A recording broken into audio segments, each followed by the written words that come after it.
So let's try to figure this one out byte by byte. What is at L1 minus 3? We did that a little bit earlier. We know what is L1 minus 4. L1 minus 4 is 80. So L1 minus 3 is which byte? 0D, very good. 0D is the first byte. So L1 minus 3 has a content of 0D, which turns out to be the ASCII code of the return key, return character, carriage return. Okay, what is L1 minus 2, the next location? ED, very good. So the content at that location is ED. What about L1 minus 1? FE, okay, very good. And what is at L1 itself? The byte, the CD. 1 byte. CD, exactly, so we just printed that. So now the question is, how do we string these 4 bytes back into a 32-bit integer? Because we want to print a 32-bit integer in hexadecimal. Which one is the least significant byte using the little endian convention? Least significant byte first. 0D. Okay, so 0D is the least significant byte. So we know 0D is on the right-hand side. What is the second least significant byte? CD. The second least significant byte would be the second one in terms of the address. ED. And then the next one is FE. And then the most significant byte has the highest address, and that would be CD. So that means the switching around does not happen within a byte. Okay, you don't swap the nibbles within a byte. A 4-bit thing is called a nibble. A byte, a nibble, a bit. Okay, but we don't switch within a byte because the smallest chunk that you can actually address is a byte. So there's no need to worry about within a byte, how do we arrange things. We don't know and we don't care because you cannot modify or change it anyway. Okay, so let's go ahead and keep this one in display and then look at the output, and it's exactly the way we predicted, which is good. Okay, are we doing okay so far with this? Just in terms of concept, I know things can look pretty kind of confusing, but do you understand the general concept of what we are doing? Is that okay? All right. Was it confusing? It's a little bit confusing if this is the first time you see something like this. But over time, this will become kind of second nature. And this is what assembly language programming is about. We don't have types. We don't have integers. We simply have labels that so happen to be the address of something. And at the address, we don't have integers. We don't have shorts. We don't have chars. We simply have a whole bunch of bytes. And you can choose how to interpret those bytes. You can say from here to here, I will consider that as a 32-bit integer. From here to here, I will consider that as a 16-bit integer. And over here, that's an 8-bit thing. And over here is an 8-bit thing. It's entirely up to you to specify the instructions, to specify how to interpret the memory content. In C, it's really nice because you can say, oh, I is an integer, J is an integer, CH is a char, and so on and so forth. In assembly language programming, you have even more flexibility. Has anyone read a book called, I can never remember the actual book name, so I'm going to look it up because I keep remembering it wrong. Rope long enough to shoot. Okay, and this is about C programming, C language. Shoot yourself in the foot. Yeah. Rope long enough. Okay, here it is. Enough rope to shoot yourself in the foot. Rules for C and C++ programming. There are books like this for C and C++ programming because, well, that particular programming language does give you all the tools to do a lot of harm to your own programs. By comparison, Java kind of puts you in a sandbox and you can't really do that much damage. The one thing that is missing from Java that makes it all possible, that you're kind of protected, you cannot do really nasty things to your own program, is the lack of pointers. Because without pointers, you cannot dereference at a location where you're not supposed to. So pointers is the problem in C and C++, or one of the major problems. Now, if you think C and C++ is bad because there are books like this, assembly language programming is at least an order of magnitude worse than that. We're not talking about twice, we're talking about 10 times.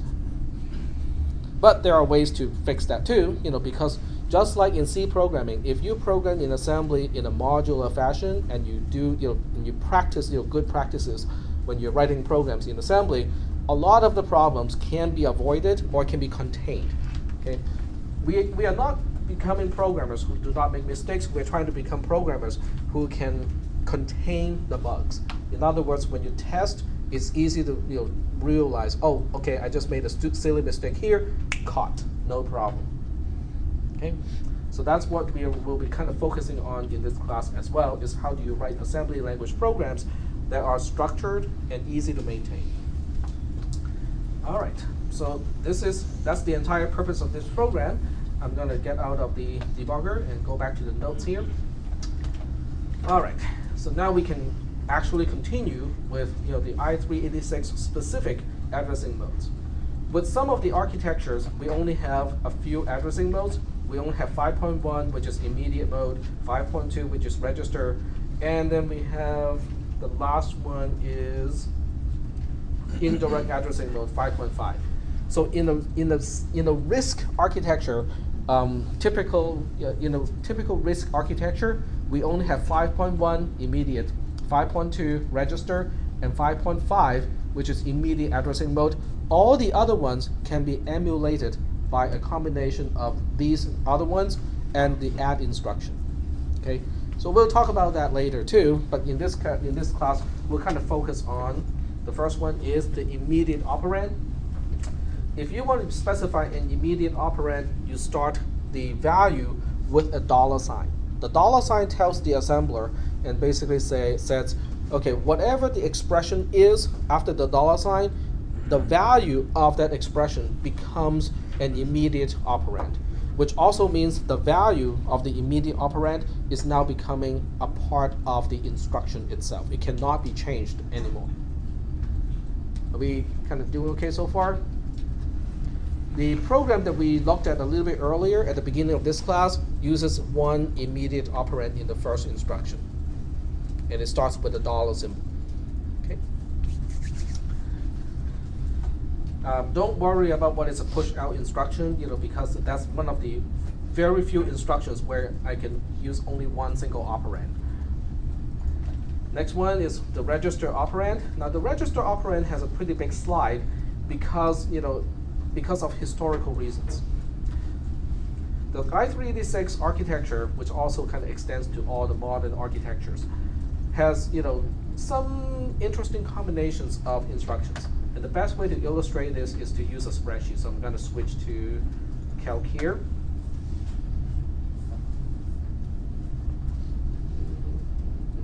Okay, so we'll specify bits 0 to 7, and this will specify bit 8 to 15.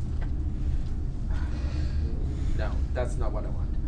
8 to 15, and then we have, let's see, 16 to 23, and then we have 24 to 31. Okay, so in some cases, there's no need to use a quote. Other cases, there has to be a quote. Okay, we'll let it slide. All right, that's fine. In 32-bit mode, you have 32-bit registers. Okay, that's kind of goes without saying. When we refer to an architecture as 32-bit versus 64-bit, we are actually talking about the data path. In other words, how many bits can we process at a time? Okay, with a 32-bit architecture, we can add two 32-bit integers in one single instruction. With a 64-bit architecture running in 64-bit mode, we can add two 64-bit integers in one single instruction. Okay, so in this case, because we're talking about a 32-bit architecture, you can actually have registers EAX, that will take up all 32 bits. Okay, so it's a 4-byte register. So in this case, I'll merge all of these things and call this EAX. And I'll leave some space here. And likewise, we have EBX, which takes up all 32-bit. I'll make it more clear later on with some color highlighting and stuff. So then we have ECX, ECX, and then we have the last one being EDX. EDX. All right, make it centered. All right. So within a register, EAX and EBX and ECX and EDX, if we see this register as a 32-bit register, the endianness really doesn't come into play, that much. Okay, as if we're just looking at the register, it doesn't really come into play. Now, because Intel, the Intel architecture has a long history, these 2 bytes out of the EAX register also has a different name. It is also known as AX. Okay, so AX, let me finally center here. So AX is basically the least significant 16-bit of EAX. Are we doing okay?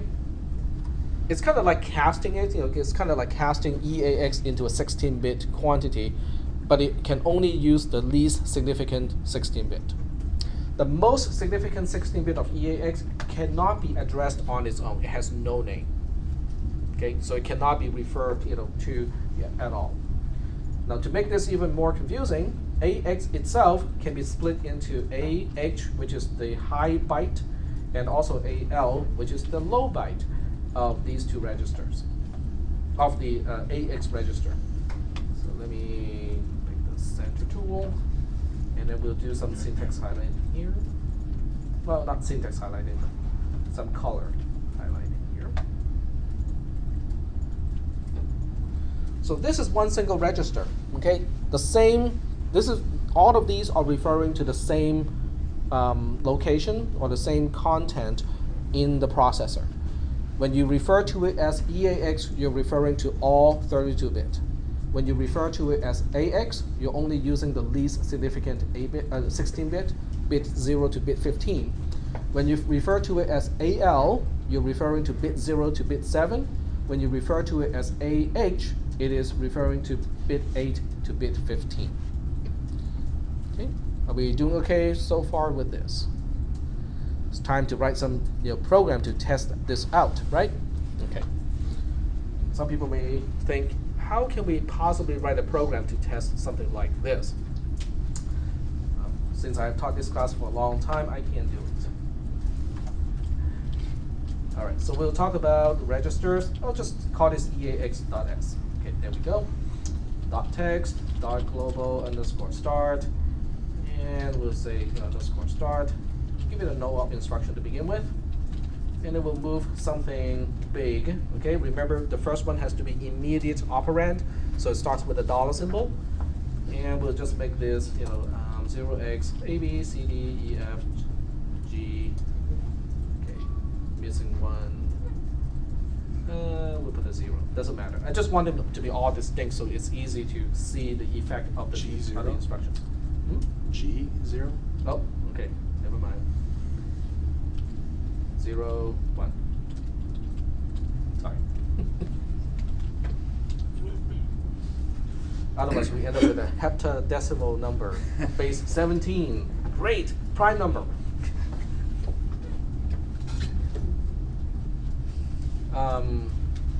We'll put it into EAX here.